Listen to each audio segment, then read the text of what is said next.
Automation is a surprisingly massive part of the music production process. Whether you've recorded a band and you've mixed it, or you're producing music in the electronic genres, recording synths and using VSTs, automation is the thing that takes a relatively bland sounding track, making it a far more interesting experience to listen to. It can also be the thing that allows a mix to translate so much better by elevating the vocal just a little bit at the key moments and ducking everything else back, or helping the kick drum push through on that rise up into the drop. We use automation to make these subtle adjustments, and ideally, if we're doing it right, the listener has no idea it's even happening. First thing I'm going to do today is dive into the different types of automation. You'll probably find in your DAW, be it Logic, Ableton, Cubase, that there are different options: read, write, touch, lap, and these apply across the gambit for most part, with FL Studio kind of being the outlier, but it works differently to just about every other DAW. The meaning for these is actually relatively simple. You see, read automation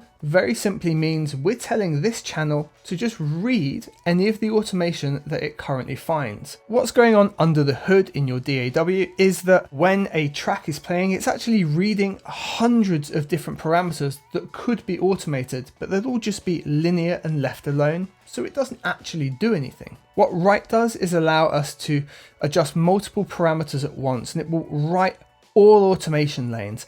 But that also means in many cases it will also write automation lanes that you aren't touching, which can be kind of cumbersome when it comes to editing them later. This is where the options of touch and latch come in. What touch does, for example, is, let's say I was to adjust a knob on my controller and I wanted to turn the pan from the center just off to the side. When I do that with touch and I push that to there, when I release that control, it will move back at a relative speed back to the center. Whereas latch would allow that to push to that side, and when I let go of that control, it will remain in that spot until adjusted again. And that there touches on some of the ways that we can introduce automation. We'll go over some examples today where I very simply just draw in 2 points, point A, point B, and then adjust that information so that point A starts at one point and point B starts at another point.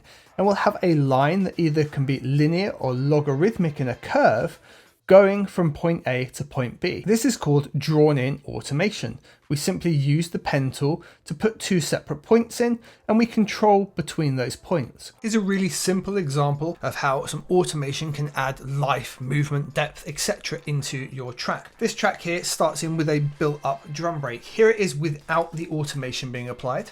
Today's video is sponsored by DistroKid. They let me get my music out to all of the major distributors, and they do that at a price an independent artist can easily afford. If you're ready to get your music or beats out there and want to release an unlimited amount of music each year, check the link in the description below for a discount off of your first year of unlimited distribution with DistroKid.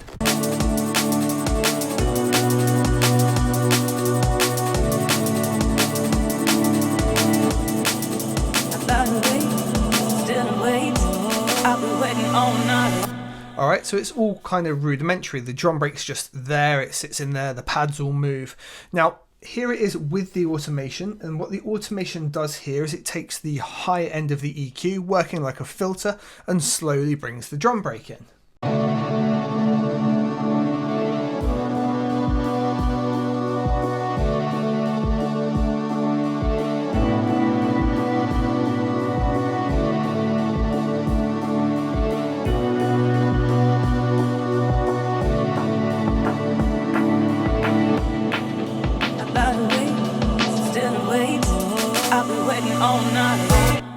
Now that build up is significantly different, but all that's actually happening is all of the drums, barring the ride in this case, are now being filtered and swept up using automation, giving life and animation to the track. But we can also record automation, such as using a DAW controller or something like a Mackie desk for volume control, pan control, or plugin parameter control. There's really no limit to what you can automate as well. We could automate a fader, for example, to bring the level up or down at a key moment for a particular sound. However, this means we then can't adjust the fader later because it's got automation written to it, and it will always now conform to that adjustment we made. And as the track goes on, it needs to become slightly lower and lower as different things are being added into the layers. So you can see here I've used automation, so it comes in at 0 dB.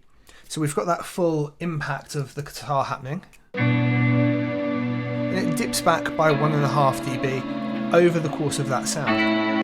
Now later in the track we go from 1.5 dB to -3, and we go from -3 all the way down to -6 over here.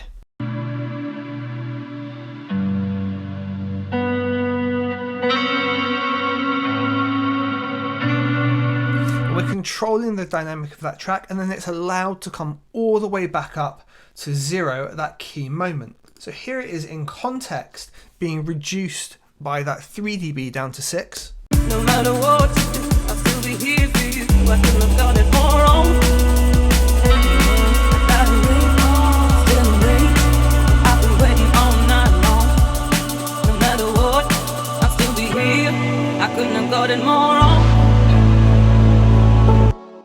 Now what would that be like if we allowed it to remain at 0 the entire time? My opinion is it would be far, far too loud and overwhelming. Got a gun in my hand.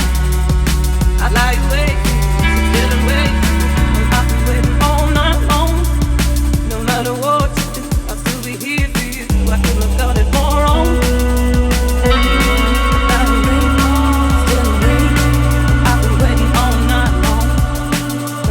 So by using automation, we can adjust it to precisely where we want it to be sat in the mix at that relevant time. And by using the gentle slopes over time here, it's not even noticeable that it's happening.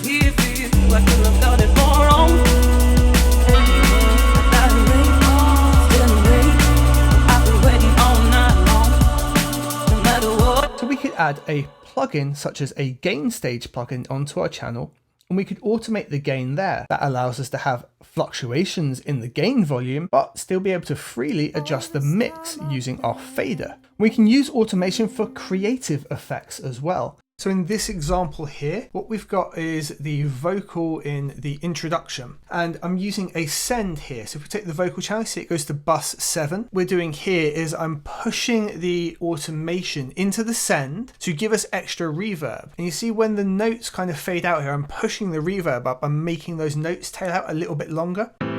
All this time I've been thinking about why I stayed with you. Oh. So we can just hear that little reverb push by just using that send there and just dialing it up. You don't even notice it's going on, you just get this big reverby tail. All this time I've been thinking about why I stayed with you. All this crap. So right there is a basic introduction to what automation is, what the different types of automation are, and just a very tiny fraction of the things that you can automate in your track to bring life, attention, and creativity to it. I really hope it's been helpful for you. If you do have any questions, please leave them in the comments down below. And if you'd like more tutorials like this, well, there are hundreds on the channel which you can subscribe to right here. Thank you very much for watching, and I look forward to seeing you in future videos.